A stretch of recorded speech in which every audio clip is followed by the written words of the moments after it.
Some survivors who escaped from Nyanza in Kicukiro district, Kigali city, revealed what they describe as Belgium's direct role in the genocide against the Tutsi. We have more coming from Adam Squizera.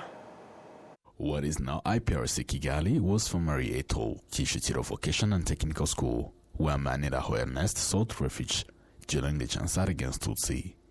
He counts the 15-minute walk from his family's home in Kagarama to St. Joseph's Parish, and eventually to the school on March 8th, where he hoped to find protection from UNAMIR troops stationed there. Abandi bari babanje kuza mbere, twebwe twaje mo nyuma duturutse kuri paruwasi. Others arrived earlier, but we came after leaving the parish. It was around noon when we were allowed to enter. The gates were positioned here, and we found many refugees in classrooms. The enemy forces stayed on this side, while we remained in the classrooms over there.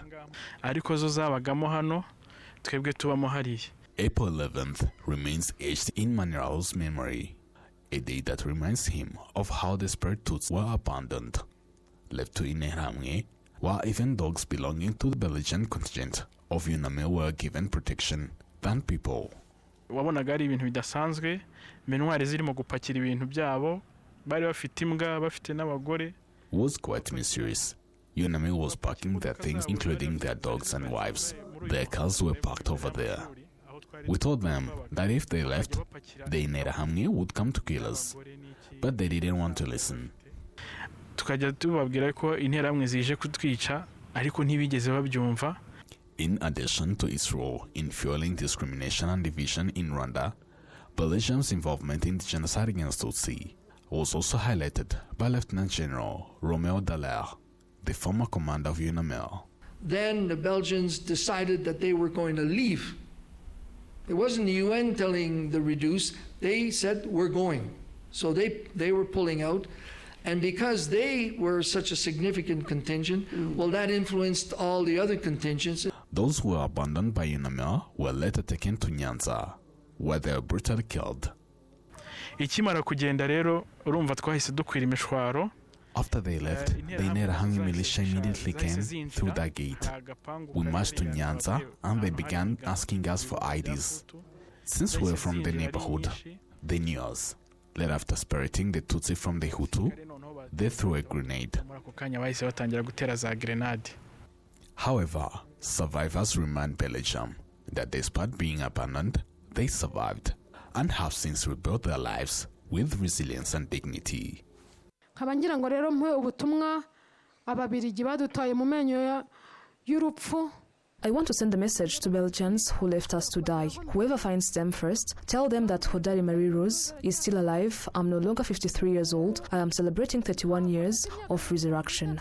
I now have 2 children, and the wounds have healed and protected. Whoever finds them first, please pass my message to Belgians. Mutaracyariho ibikomere byaravuwe yarabungabunzwe ubabona mbere n'ukuri ampera ubutumwa babirigi. The Minister of National Unity and Civic Engagement, Dr. Jean Damascene Bizimana, points out that Belgium's involvement in Rwanda's suffering spans more than 100 years, culminating its role in the genocide against Tutsi. No any other country has destroyed another like Belgium did to Rwanda. In 109 years since the colonization, Belgium is the only European country that denial and genocide ideology are spread without prosecuting those responsible. Yet no one would dare deny the Jewish genocide. Even though all genocides are legally the same, therefore, crimes of denial should be prosecuted equally. Reports that spread lies about Rwanda are often prepared by so-called Belgian experts who claim to know Rwanda well. Yet they played a role in destroying Rwanda's history. They were involved in drafting the 1962 and 1978 constitutions and the ethnic laws that were used in Rwanda. It's the same Belgium that continues to urge the international community to impose sanctions on Rwanda, a move President Paul Kagame has dismissed, stating that such actions will not stop Rwanda from standing on its own and moving forward independently.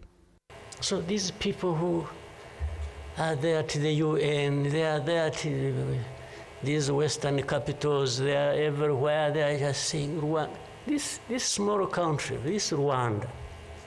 I mean, you see, when you're talking about Rwanda and ganging up together against Rwanda, you think it's some country that is, I don't know. Then when I remember the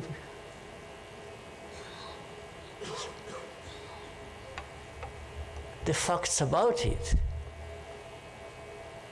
I just imagine the world has gone amok.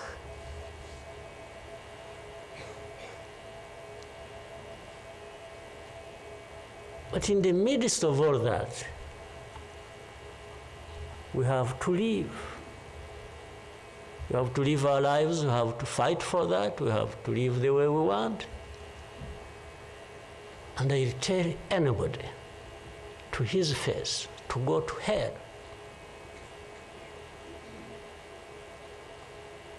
If anyone comes around and thinks they can, they come and say, hey, we're going to sanction you.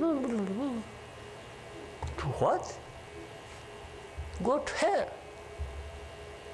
The 31st commemoration of the genocide against Tutsi comes just days after Rwanda's severe diplomatic ties with Belgium, setting Belgium's focus on scapegoating Rwanda for security issues in the eastern DRC, rather than imposing a forced-to-fund solution, as Belgium encountered as a key player in this issue.